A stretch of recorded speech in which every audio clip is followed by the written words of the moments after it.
Hello students, in today's lecture on System of Particles and Rotational Motion, Chapter 7 for Class 11, we shall start our discussion on angular momentum, also known as moment of momentum.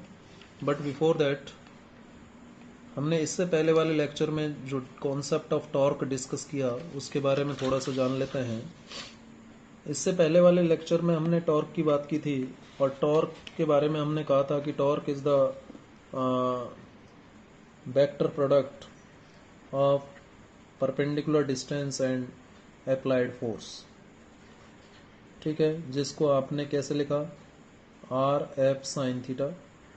ये यहाँ distance are लीजिए और force perpendicular लीजिए, या फिर लिख सकते हैं इसको डिस्टेंस परपेंडिकुलर ले लीजिए और फोर्स का एफ लिखिए इस तरीके से।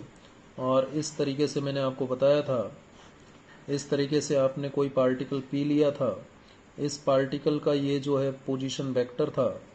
ठीक है, ये पोजीशन वेक्टर था और इस पार्टिकल पर इस डायरेक्शन में आपने फोर्स लगाया, मान लीजिए ये फोर्स लगाया। ठीक है, ये फोर्स का लाइन ऑफ एक्शन है और ये डायरेक्शन है आपका आर का। आर के साथ कितना एंगल बनाते हुए, थीटा एंगल बनाते हुए आपने इस पार्टिकल पी पर फोर्स लगाया, तो ये पार्टिकल पी रोटेशनल मोशन में आ जाएगा। किस में आ जाएगा? रोटेशनल मोशन में आ जाएगा। और ये एक्सिस ऑफ रोटेशन है। ठीक है, ये जेड एक्सिस ऑफ रोटेशन है जिसके रेस्पेक्ट में ये फिक्स है रिजिड बॉडी। तो जो ये थीटा है तो ये भी थीटा हो जाएगा, और ये आर है तो ये R sine theta perpendicular distance हो जाएगा। तो परपेंडिकुलर डिस्टेंस और फोर्स का जो वेक्टर प्रोडक्ट होता है, आर और एफ का जो वेक्टर प्रोडक्ट होता है, उसे हम टॉर्क कहते हैं। आर और एफ से ये जो प्लेन बन रहा है, इसके परपेंडिकुलर डायरेक्शन में ये टॉर्क हो जाएगा। जैसे ये पेज एक आर क्रॉस एफ मान लीजिए, आप आर से एफ पर जा रहे हैं, आप आर से एफ पर जा रहे हैं तो टॉ हो गया। ठीक है, जैसे मैं आपको यहाँ पर बताऊँ, ये ध्यान रखिएगा बेटा, ये आर है और ये डायरेक्शन आपका मान लीजिए एफ है। ये डायरेक्शन किसका है? एफ का डायरेक्शन है। तो आर से आप एफ पर जाते हैं तो टॉर्क टॉ ऊपर की तरफ होगा। टॉर्क कहाँ होगा? ऊपर की तरफ होगा। जैसे आप देखिए, फिंगर्स को आर से एफ पर ले जाओ तो थंब कहाँ रहा? ऊपर, तो टॉर्क ऊपर की तरफ हो जाएगा, यानी टॉर्क ये हो जाएगा। ठीक है, ऊपर की तरफ हो जाएगा, ऊपर की तरफ हो जाएगा। तो इसको मैं इस तरीके से रिप्रेजेंट कर देता हूँ। ठीक है, लेकिन जब एफ क्रॉस आर करते हैं, आप एफ क्रॉस आर करते हैं, एफ क्रॉस आर करते हैं, तो यहाँ आप जानते हैं नेगेटिव साइन भी आ जाएगा, नेगेटिव साइन भी आ जाएगा। ठीक है, इसका मतलब टॉर्क का डायरेक्शन पहले ऊपर था तो अब डाउनवर्ड डायरेक्शन में हो जाएगा। F cross R into the page हो जाएगा, डाउनवर्ड डायरेक्शन में हो जाएगा टॉर्क का डायरेक्शन। ठीक है, तो ये टॉर्क के बारे में मैंने आपसे बात की थी। और टॉर्क कब मैक्सिमम होगा? भाई टॉर्क केवल और केवल फोर्स पर डिपेंड नहीं करता, how and where you apply force, इस बात पर भी डिपेंड करता है। कौन? टॉर्क। ठीक है, और टॉर्क का यूनिट मैंने आपको बताया, न्यूटन मीटर, न्यूटन मीटर। ठीक है, ये आप कह सकते हो कि एसआई यूनिट है। और सीजीएस यूनिट यदि आप लिखना चाहो तो न्यूटन की जगह डाइन आ जाएगा और मीटर की जगह सेंटीमीटर, डाइन सेंटीमीटर।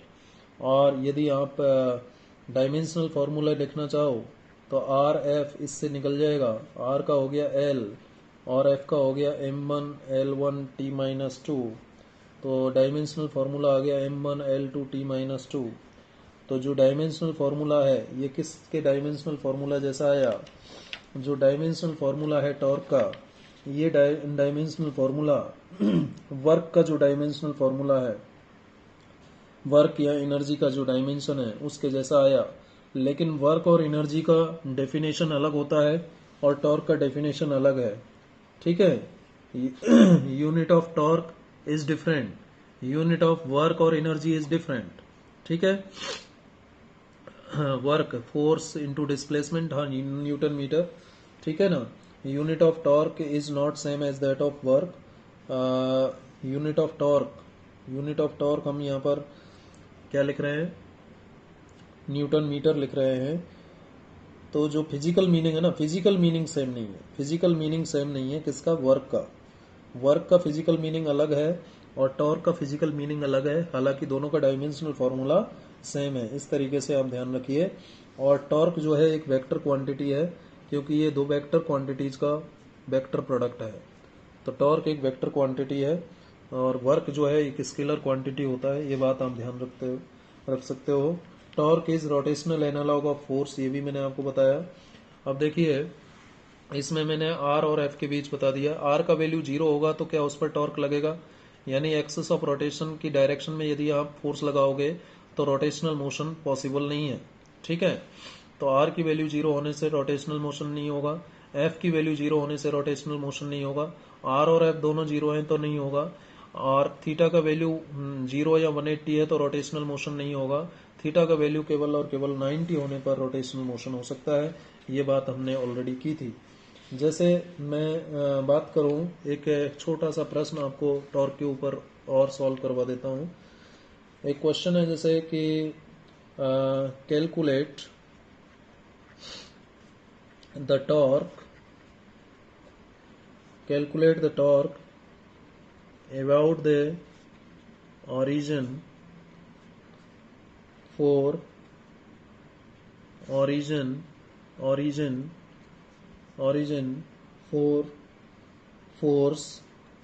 फोर्स की वैल्यू दे रखी है M G J cap and R की वैल्यू दे रखी है X I cap plus Y J cap. ये आर की वैल्यू है और फोर्स की वैल्यू ये है। तो टॉर्क कितना होगा ये पता करना है। तो टॉर्क पता करने के लिए देखिए, टॉर्क क्या होता है, आर क्रॉस एफ होता है। ठीक है, आर की वैल्यू यहां रखें एक्स आई प्लस वाई जे, यही है ना आर की वैल्यू। क्रॉस एफ की वैल्यू रखें एम जी जे कैप। अब देखिए जरा क्रॉस प्रोडक्ट कीजिए एक्स का एम जी से, तो एक्स एम जी और आई कैप क्रॉस जे कैप यही आएगा, प्लस वाई एम जी और जे कैप क्रॉस जे कैप यही आएगा। अब आप जानते हैं ये 0 हो जाएगा। दो सेम यूनिट वेक्टर्स का क्रॉस प्रोडक्ट हमेशा 0 होता है। आई क्रॉस जे, ये मैंने आपको बता रखा है, ये आई, ये जे और ये के। आई से जे पर जाओगे तो क्लॉकवाइज पॉजिटिव आएगा, एंटी क्लॉकवाइज जाओगे तो नेगेटिव रिजल्ट आता है। आई से जे पर जा रहे हो तो प्लस के बराबर आएगा, यानी एक्स एम जी प्लस के कैप आ गया। और प्लस के कैप का मतलब क्या हो गया, जेड एक्सेस, यानी फोर्स यदि वाई एक्सिस में है तो टॉर्क किस में होगा, जेड एक्सिस में।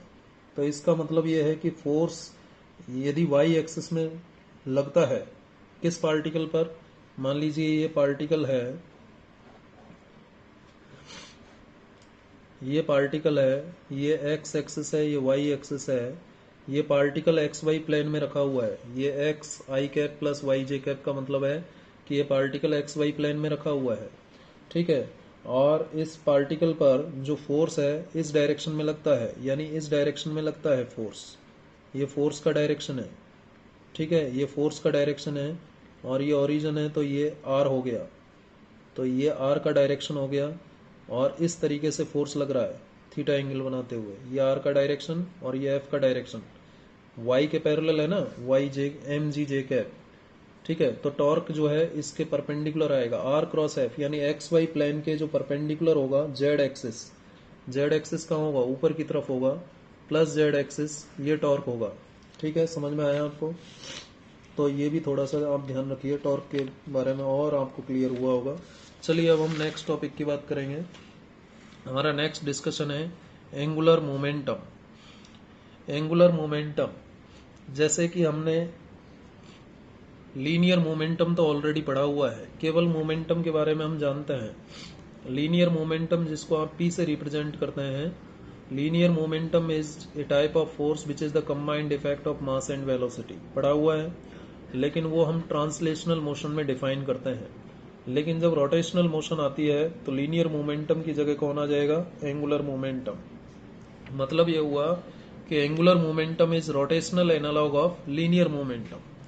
यानी जैसे ट्रांसलेशनल मोशन में लीनियर मोमेंटम अपना रोल प्ले करता है, वैसे ही रोटेशनल मोशन में लीनियर मोमेंटम की जगह कौन ले लेता है? Angular momentum. Therefore this angular momentum is known as rotational analogue of linear momentum, जिसे आप और किस नाम से जानते हैं? Moment of momentum. जैसे टॉर्क को मोमेंट ऑफ फोर्स जानते थे, वैसे ही मोमेंट ऑफ मोमेंटम, मोमेंटम का मोमेंट क्या कहलाता है? एंगुलर मोमेंटम कहलाता है। Angular momentum of A particle about an axis of rotation, axis of rotation के अबाउट किसी पार्टिकल का एंगुलर मोमेंटम कैसे डिफाइन होगा? वेक्टर प्रोडक्ट होता है। किसका vector product? Perpendicular distance of the particle from the axis of rotation and its linear momentum. उसके linear momentum यानी p और perpendicular distance r, perpendicular distance r और लीनियर मोमेंटम p का जो वेक्टर प्रोडक्ट होता है उसे हम एंगुलर मोमेंटम कहते हैं। जैसे इसे समझने के लिए एक पार्टिकल हम कंसीडर कर सकते हैं। यहाँ पर एक पार्टिकल कंसीडर कर लेते हैं। Consider a particle of mass m moving with velocity v in a circular path. एक पार्टिकल हम कंसीडर करते हैं मास m का, जो कि v वेलोसिटी से मूव करता है। जैसे कि ये रिजिड बॉडी है, ये रिजिड बॉडी है और इसका ये हो गया एक्सिस ऑफ रोटेशन। ठीक है, axis of rotation, axis of rotation हो गया। ये जेड एक्सिस मान लेता हूं मैं, और इसको एक्स मान लेता हूं, और इसको मैं वाई मान लेता हूं, और ये ओरिजिन हो गया। ठीक है, और यहां पर ये पार्टिकल है पी, ये पार्टिकल है पी। कौन सा पार्टिकल है? पी पार्टिकल है, जिसका मास क्या है? Mass of this particle P is small M. Small M is the mass of this particle. इस पार्टिकल का मास कितना है? स्मॉल एम। और कितनी लीनियर वेलोसिटी है? Moving with velocity v in a circular path. Linear velocity की बात कर रहा है भाई। ये एक्सिस ऑफ रोटेशन है, इसके रेस्पेक्ट में ये फिक्स है। तो ये जो रिजिड बॉडी है ये सर्कुलर पाथ में मूव कर, ये जो पार्टिकल है इस एक्सिस ऑफ रोटेशन के चारों तरफ सर्कुलर पाथ में मोशन करेगा। और ये जो वेलोसिटी होगी इसकी लीनियर वेलोसिटी हो जाएगी इस जगह पर, v की वैल्यू हो जाएगी। ये किसकी वैल्यू हो जाएगी? v की वैल्यू हो जाएगी, स्मॉल v। ठीक है, लीनियर वेलोसिटी की डायरेक्शन हो गई है। अब देखिए, ये लीनियर वेलोसिटी v है, मास m है, तो इस पार्टिकल के पास लीनियर मोमेंटम भी होगा। कितना होगा? m इंटू वी होगा। तो जो डायरेक्शन इस लीनियर वेलोसिटी का है उसी डायरेक्शन में मोमेंटम का डायरेक्शन हो जाएगा। हो जाएगा या नहीं? ठीक है, और ये हो गया आपका परपेंडिकुलर डिस्टेंस। ये क्या हो गया? Perpendicular distance. ये भी, इसको भी आप परपेंडिकुलर डिस्टेंस कहेंगे। ये भी परपेंडिकुलर डिस्टेंस है, ये भी परपेंडिकुलर डिस्टेंस है या नहीं? तो ये जो ओ पी है, ओ से पी, ये परपेंडिकुलर डिस्टेंस हुआ। ये क्या हुआ? परपेंडिकुलर डिस्टेंस हुआ। ठीक है, ये परपेंडिकुलर डिस्टेंस हुआ और ये आर का डायरेक्शन हुआ, और आर के साथ थीटा एंगल बनाते हुए पार्टिकल मूव कर रहा है। यानी ये जो वी का डायरेक्शन है यही डायरेक्शन तो पी का होगा। समझ में आ रही है बात? जो v का डायरेक्शन है वही डायरेक्शन तो लीनियर मोमेंटम का होगा। तो जो एंगुलर मोमेंटम है वो परपेंडिकुलर डिस्टेंस और लीनियर मोमेंटम का क्रॉस प्रोडक्ट होता है। परपेंडिकुलर डिस्टेंस ये r हो गया, ठीक है, जो कि चारों तरफ सेम रहेगा। एक्सिस ऑफ रोटेशन के चारों तरफ जो परपेंडिकुलर डिस्टेंस है वो तो सेम रहने वाला है। एक्सिस ऑफ रोटेशन के चारों तरफ जो परपेंडिकुलर डिस्टेंस है वो क्या रहेगा? सेम रहेगा। ठीक है, वो तो सेम रहेगा। और इससे थीटा एंगल बनाते हुए ये पार्टिकल v वेलोसिटी से, जिस डायरेक्शन में लीनियर वेलोसिटी है उसी डायरेक्शन में p है। इसको और थोड़ा सा मैं अच्छे से अलग से समझाता हूँ। ये पार्टिकल था p, जिसका मास m, इस डायरेक्शन में इसकी वेलोसिटी थी, लीनियर वेलोसिटी। जिस डायरेक्शन में लीनियर वेलोसिटी है उसी डायरेक्शन में इसका लीनियर मोमेंटम होगा। ठीक है, इस पार्टिकल का ये लीनियर मोमेंटम है, ये पार्टिकल p के लिए सिंबल है। और ये आपका हो गया परपेंडिकुलर डिस्टेंस। ये क्या हो गया? Perpendicular distance. तो ये जो डायरेक्शन हुआ, ये डायरेक्शन किसका डायरेक्शन हुआ? ये आर का डायरेक्शन हुआ। तो आर के साथ कितना एंगल बनाते हुए? थीटा एंगल बनाते हुए ये पार्टिकल v वेलोसिटी से मूव कर रहा है। तो एंगुलर मोमेंटम इसका किस तरफ होगा? एंगुलर मोमेंटम डेफिनेटली इसका एक्सिस ऑफ रोटेशन की डायरेक्शन में होगा, जेड डायरेक्शन में होगा। किस तरफ होगा? एक्सिस ऑफ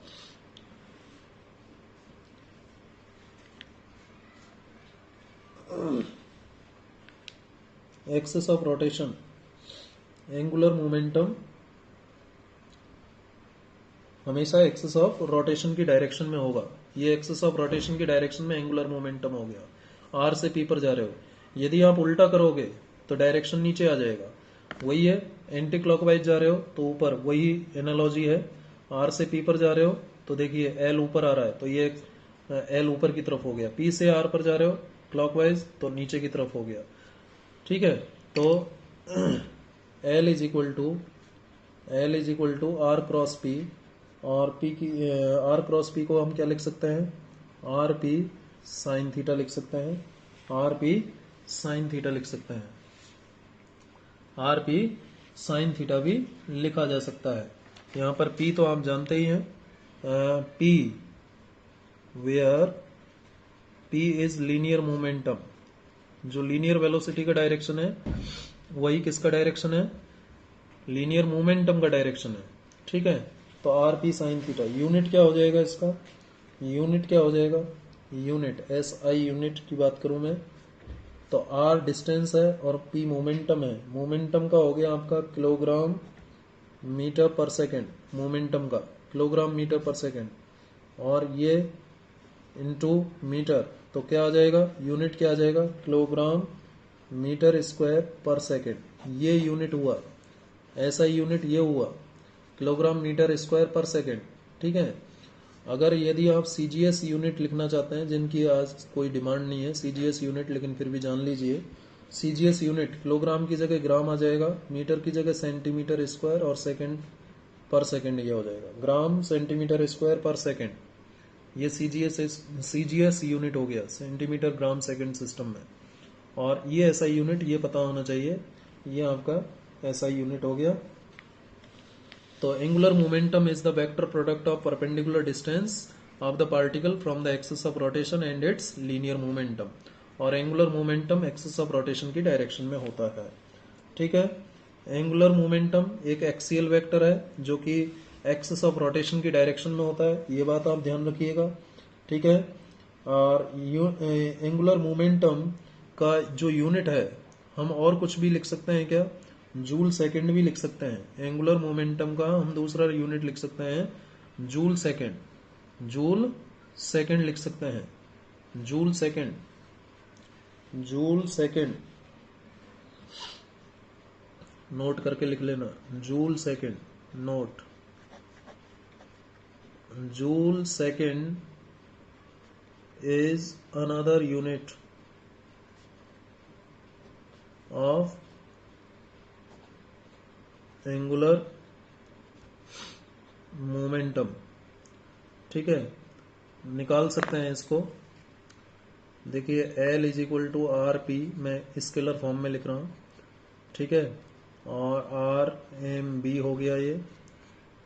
ठीक है, और टाइम को इन्वॉल्व करना है तो देखिए यहाँ पर आ जाएगा आपका जूल है, जूल है तो आप फोर्स को इन्वॉल्व कर लीजिए यहाँ पर।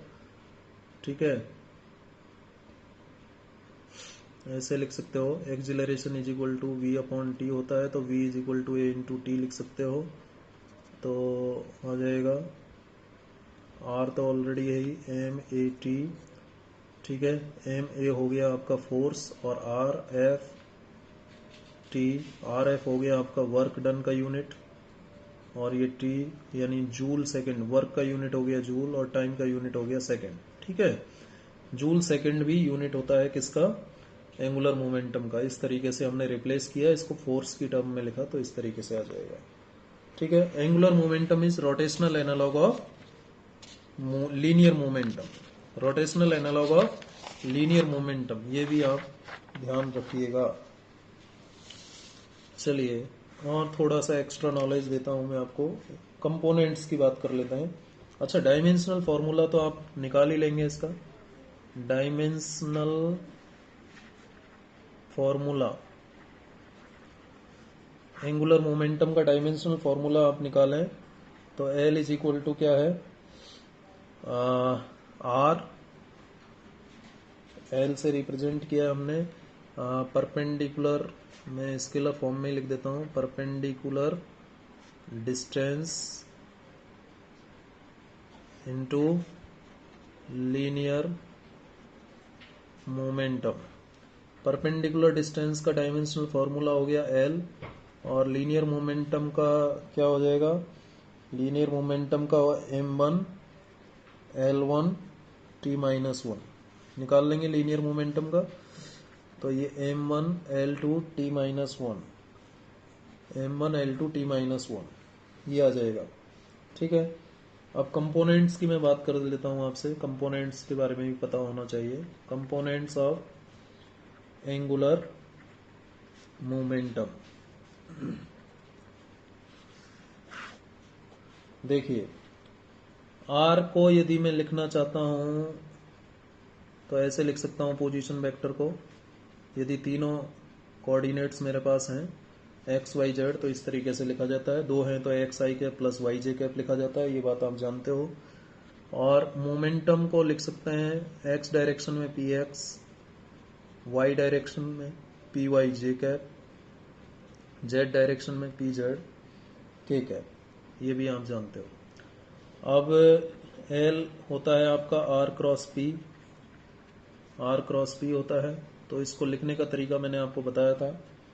एल इज इक्वल टू, आप इस तरीके से लिख सकते हैं, इसको सॉल्व कर सकते हैं। आई कैप जे कैप के कैप बताया था, ध्यान आ रहा होगा। यहाँ बताया था मैंने आपको आर का लिखो, आई कैप का कंपोनेंट एक्स, जे कैप का कंपोनेंट वाई और के कैप का component Z, small Z. P का आई कैप का कंपोनेंट क्या है, पी एक्स, जे कैप कंपोनेंट पी वाई और के कैप का कंपोनेंट पी जेड। अब इसको तो आप सॉल्व कर सकते हो आराम से। कैसे, पहला ये छुपा लो, ये छुपा लो, तो आई कैप का कंपोनेंट आ जाएगा। तो आई कैप क्या आ जाएगा, ये छुपाया आपने, वाई पी जेड, इसको इससे मल्टीप्लाई करते हैं माइनस पी वाई जेड। ठीक है, आई कैप का कंपोनेंट आ गया Y P Z minus P Y Z. Already बता रखा है मैंने आपको, ये समझ में आ रहा होगा। फिर आता है माइनस जे कैप। अब किसको छुपाएंगे, इसको छुपा लेंगे और ऊपर वाली रो तो छुपेगी ही। तो x into P Z, x into P Z minus Z into P X, Z into P X, ये जे कैप का कंपोनेंट। फिर इसको छुपाएंगे, प्लस के कैप होता है एक्स पी वाई, ये ध्यान रखना, पहले इसको मल्टीप्लाई करते हैं, X P Y minus Y P X, Y P X, ये आ गया। ठीक है, इस तरीके से लिख सकते हैं। तो इसमें इसको मैं ऐसे भी तो लिख सकता हूँ, पी वाई जेड इंटू आई कैप, ऐसे लिख लिया, एक्स पी जेड, रीअरेंज कर रहा हूँ, J cap plus X P Y minus Y P X के कैप। तो ये एल की वैल्यू आई ना, तो ये क्या हो गया, एक्स कंपोनेंट हो गया एल का, एल एक्स आई कैप, और ये कंपोनेंट हो जाएगा L Y J cap plus L Y J cap plus L Z के कैप, इस तरीके से। तो एल एक्स क्या है यहाँ पर, कंपेयर कर, एल एक्स की वैल्यू क्या है, X component Y P Z minus P Y into Z. देखो एक्स कंपोनेंट निकाल रहे हो तो Y P Z minus P Y Z, simple सी बात है। और एल वाई क्या हो जाएगा, ये माइनस के साथ आएगा क्योंकि यहाँ प्लस लिखा है मैंने, minus x P Z minus Z P x, इस तरीके से। या फिर इसको लिख सकते हो Z P x minus x P Z, ऐसे लिख लीजिए। ठीक है, Z P x minus x P Z, ये आ गया। तो y है तो जेड एक्स एक्स जेड। ठीक है, और एल जेड क्या हो गया, X P Y minus Y P X, X P Y minus Y P X. Z है तो X P Y Y P X. तो देखो X Y Z, L X निकाल रहे हो तो Y P Z minus P Z Y. ठीक है, Y P Z minus P Y Z. ठीक है, इस तरीके से आप ये कंपोनेंट्स भी याद रख सकते हो, एनालॉजी है इन सब में। अब देखिए यहाँ पर एक ये फिजिक्स ध्यान रखना, नोट कर लीजिए। If particle moves only in X Y plane, यदि कोई पार्टिकल केवल एक्स वाई प्लेन में मूव करता है, तो जब एक्स वाई प्लेन में मूव करता है तो जेड जीरो हो जाएगा ना, जेड कंपोनेंट जीरो होगा, तो पी जेड भी जीरो होगा और पी जेड भी जीरो होगा जब एक्स वाई प्लेन में मूव करेगा। तो एक्स वाई प्लेन में मूव करेगा तो फिर एल एक्स जीरो हो जाएगा और एल वाई जीरो हो जाएगा, क्योंकि परपेंडिकुलर डायरेक्शन में होता है तो केवल एल जेड आएगा। और एल जेड आप निकालोगे, ये एल जेड था X P Y minus Y P X. Interesting result आ रहा है। यदि पार्टिकल एक्स वाई प्लेन में मूव करता है तो एक्स वाई प्लेन में जब मूव करता है तो जेड जीरो लेते हैं, तो पी जेड भी जीरो होगा। ठीक है, तो इसमें रखोगे जेड पी जेड जीरो रखोगे, जेड जीरो रखो पी जेड जीरो रखोगे तो ये जीरो हो गया, जेड जीरो रखो पी जेड जीरो रखोगे तो ये भी जीरो, यानी एल एक्स और एल वाई जीरो हो जाएंगे, एल जेड आएगा। अब पार्टिकल यदि वाई जेड प्लेन में मूव करता है, ये तो एक पॉइंट हो गया। इफ पार्टिकल, अब तो आपको समझ में आ ही गया होगा, moves only in Y Z plane, Y Z plane में मूव करेगा तो एक्स जीरो हो जाएगा और पी एक्स जीरो हो जाएगा। एक्स जीरो और पी एक्स जीरो होने का मतलब, एक्स जीरो और पी एक्स जीरो होने का मतलब जिस प्लेन में मूव कर रहा है ना वो कंपोनेंट जीरो हो जाएंगे। तो वाई जेड में मूव कर रहा है तो एल वाई जीरो और एल जेड जीरो। ठीक है, तो एल एक्स आएगा केवल, एल एक्स क्या आ जाएगा, Y P Z minus P Y Z. ठीक है, तीसरा केस भी ले लेते हैं, केवल एक्स कंपोनेंट है। अब यदि मैं कहता हूं कि particle moves in X Z plane, तो जल्दी से कर लीजिए, moves only in X Z plane, कर पा रहे होंगे आप। एक्स जेड प्लेन में मूव करेगा तो वाई जीरो हो जाएगा, पी वाई जीरो हो जाएगा। ठीक है, और Y zero P Y zero, X Z में मूव कर रहा है तो एक्स कंपोनेंट एंगुलर मोमेंटम का जीरो होगा, जेड कंपोनेंट जीरो होगा। केवल कौन सा कंपोनेंट होगा, वाई कंपोनेंट। किसके बराबर आएगा, Z P x minus x P Z. ठीक है, इस तरीके से ये कंपोनेंट्स भी आपको निकालना आना चाहिए। तो ये निकालना, मैथमेटिक्स नहीं पता होना चाहिए, केवल आपको फिजिक्स ध्यान रखना है कि जब पार्टिकल एक्स वाई प्लेन में मूव करेगा तो ध्यान रखिए कि जो एंगुलर मोमेंटम है वो जेड डायरेक्शन में होगा। जब पार्टिकल वाई जेड प्लेन में मूव कर रहा है तो वाई जेड के परपेंडिकुलर एक्स में होगा। ठीक है, और जब एक्स जेड में है तो वाई में होगा एंगुलर मोमेंटम। ठीक है, तो इस तरीके से ध्यान रखना है आपको। चलिए अब हम बात करेंगे relation between torque and angular momentum. हमने टॉर्क की बात की है, एंगुलर मोमेंटम की बात की है। तो एक सिंगल पार्टिकल के लिए अभी हम टॉर्क और एंगुलर मोमेंटम के बीच रिलेशन एस्टेब्लिश करेंगे। टॉर्क और एंगुलर मोमेंटम के बीच क्या रिलेशन होता है सिंगल पार्टिकल सिस्टम के लिए। एक ऐसा सिस्टम, मान लीजिए ये रिजिड बॉडी है और इसको एक सिस्टम में मान लेता हूँ और ये पार्टिकल है पी। ठीक है, तो इस पर डायरेक्शन पता कर लें, ये एक्सिस ऑफ रोटेशन है, ये एक्सिस ऑफ रोटेशन हो गई। ठीक है, अब देखिए जरा इसमें थोड़ा सा आपको टॉर्क का डायरेक्शन पता होना चाहिए और एंगुलर मोमेंटम का डायरेक्शन। एंगुलर मोमेंटम तो इस तरफ होगा और टॉर्क इसके परपेंडिकुलर होगा इस तरीके से, और ये हो गया आपका ओ पी, ये आर हो गया, और आप इस वी जो लगाओगे एंगुलर वेलोसिटी इस डायरेक्शन में होगा, और यही ये लीनियर वेलोसिटी और इसी डायरेक्शन में आपका मोमेंटम का डायरेक्शन होगा, और ये डायरेक्शन हो गया आपका आर का। तो आर और एंगुलर ये लीनियर मोमेंटम के बीच जो एंगल है ये आपको दे देगा एंगुलर मोमेंटम। क्या दे देगा, एंगुलर मोमेंटम। और टॉर्क पता करना है तो इस पर फोर्स लगाई है भाई, जो डायरेक्शन, अब मान लीजिए आर के साथ कोई आप एफ एफ फोर्स लगाते हैं इस पार्टिकल पी पर, इस पार्टिकल पर फोर्स लगाते हैं, मान लीजिए इस लाइन ऑफ एक्शन में लगाते हैं, इस डायरेक्शन में लगाते हैं फोर्स एफ, ठीक है। तो ये परपेंडिकुलर डिस्टेंस हो जाएगा, तो टॉर्क ये इस डायरेक्शन में हो जाएगा आर और एफ से मिल करके, और आर और एफ के बीच जो एंगल होगा ये आर साइन थीटा हो जाएगा, ठीक है। ये थीटा अलग लिया है मैंने इस एंगुलर मोमेंटम के लिए, और इसके लिए थीटा डैश ले लो तो आर साइन थीटा डैश हो जाएगा। तो टॉर्क, इस एंगुलर मोमेंटम और टॉर्क के बीच हमें पता करना है कि रिलेशन क्या होगा, एंगुलर मोमेंटम और टॉर्क के बीच में रिलेशन क्या होगा, ये हमें पता करना है। तो देखिए सिंगल पार्टिकल है, सिंगल पार्टिकल के लिए पता कर रहे हैं। तो since L is equal to, angular momentum क्या होता है, आर क्रॉस पी होता है, ठीक है, आर क्रॉस पी होता है। यदि इसको मैं टाइम के रेस्पेक्ट में डिफ्रेंशिएट कर देता हूँ तो इसको मैं ऐसे लिखूंगा,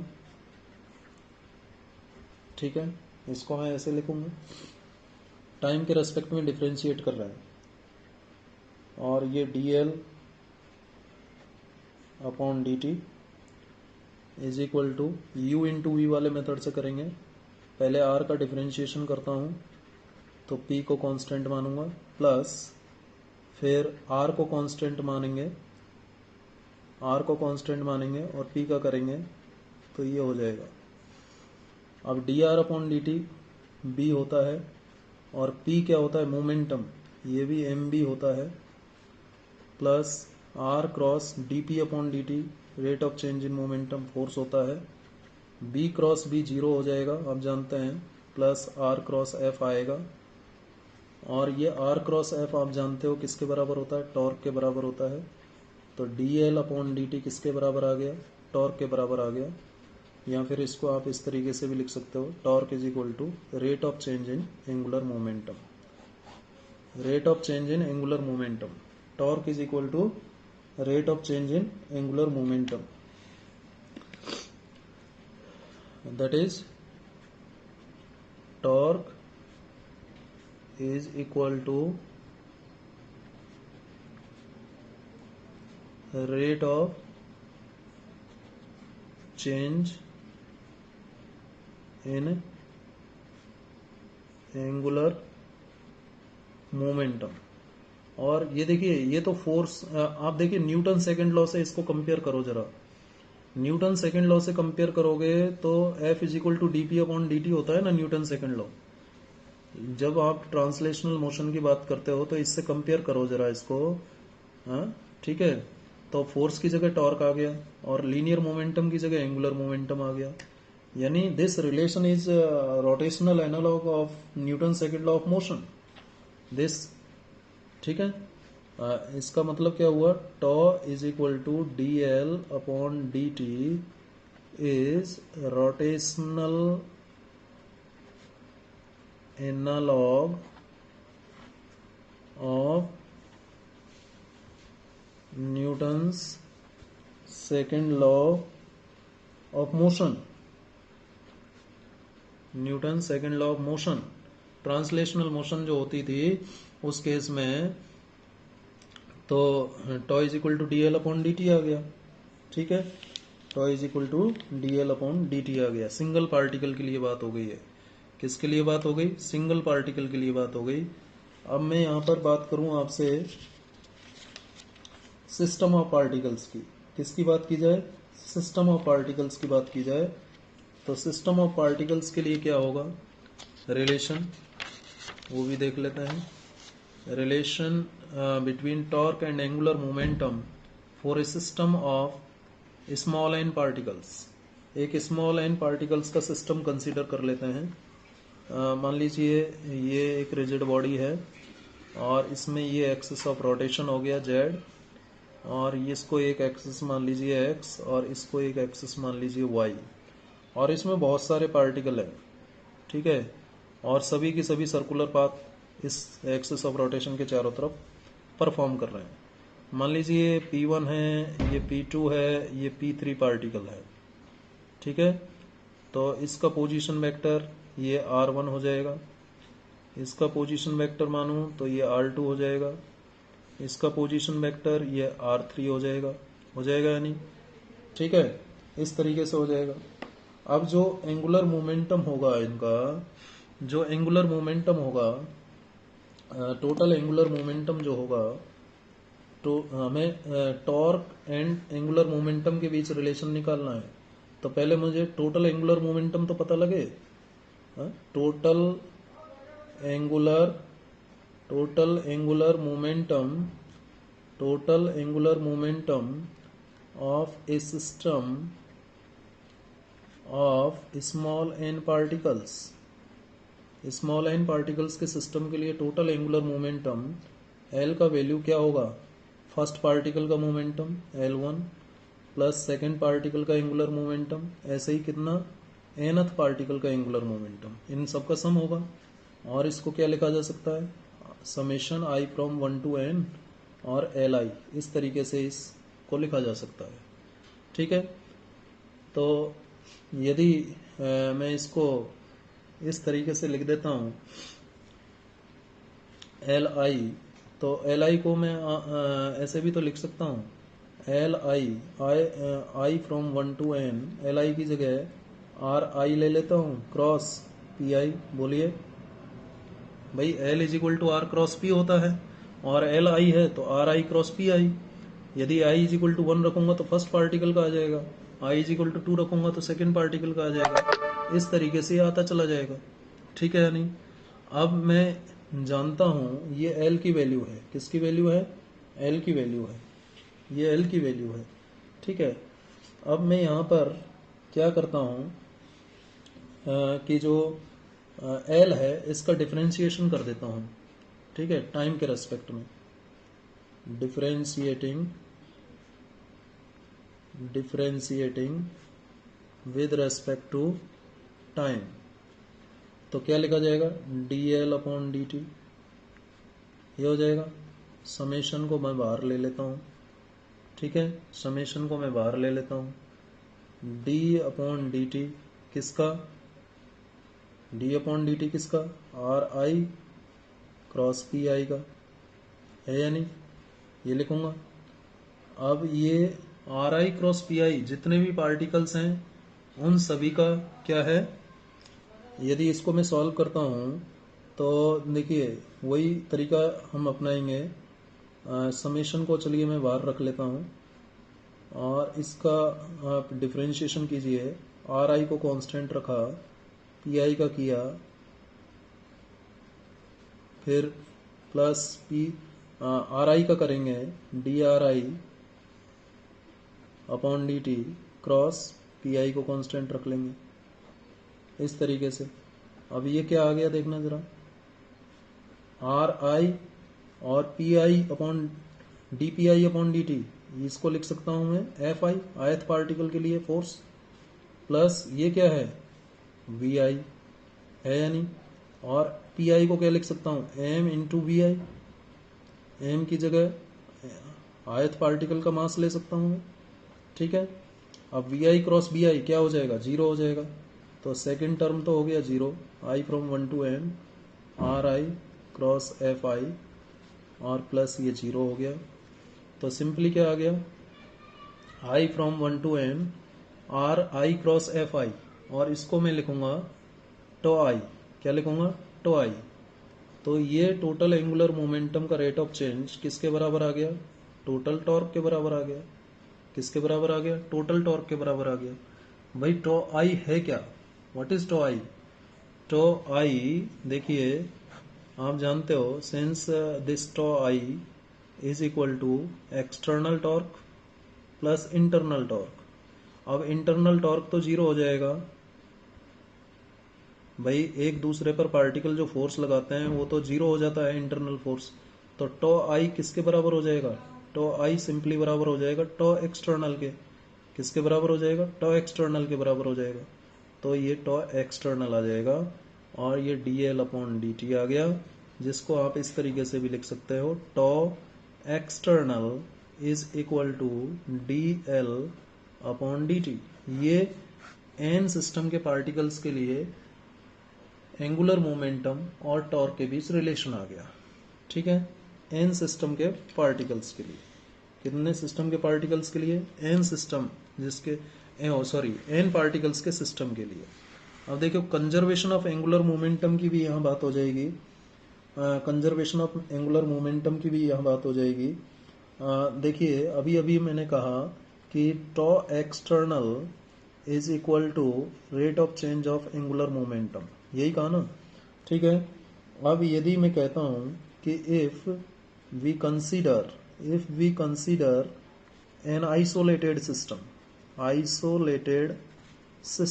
और आइसोलेटेड सिस्टम में ध्यान कीजिए, मैंने आपको पहले बता रखा है कि जो एक्सटर्नल फोर्स है वो जीरो होगा, इंटरनल फोर्स तो जीरो होता ही होता है। इंटरनल फोर्स तो सब में जीरो होता है, तो एक्सटर्नल फोर्स भी जीरो होता है किसमें? आइसोलेटेड सिस्टम में। तो टॉ एक्सटर्नल जीरो आ जाएगा जब एफ एक्सटर्नल जीरो है तो। और जब टॉ एक्सटर्नल जीरो हो जाएगा तो D L upon D T का वैल्यू क्या आ जाएगा? जीरो आ जाएगा।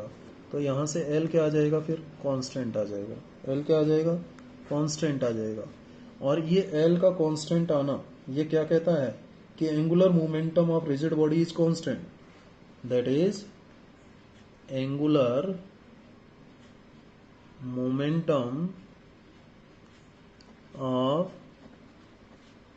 a rigid body is constant. Angular momentum of rigid body is constant. ठीक है। if कब? if net external torque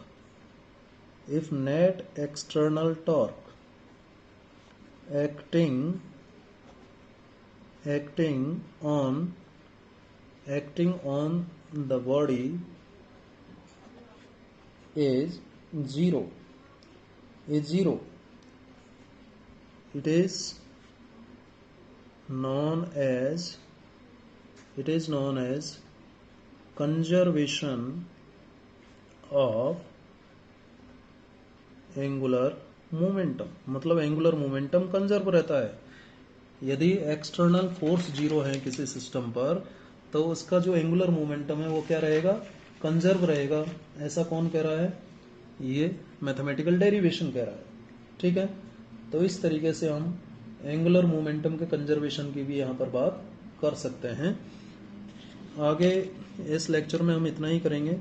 आगे हम बात करेंगे applications of conservation of angular momentum, then equilibrium of a rigid body, and then we shall have discussion on couple, principle of moment and center of gravity. So इस lecture में इतना ही। उम्मीद है आपको समझ में आया होगा। Thank you very much.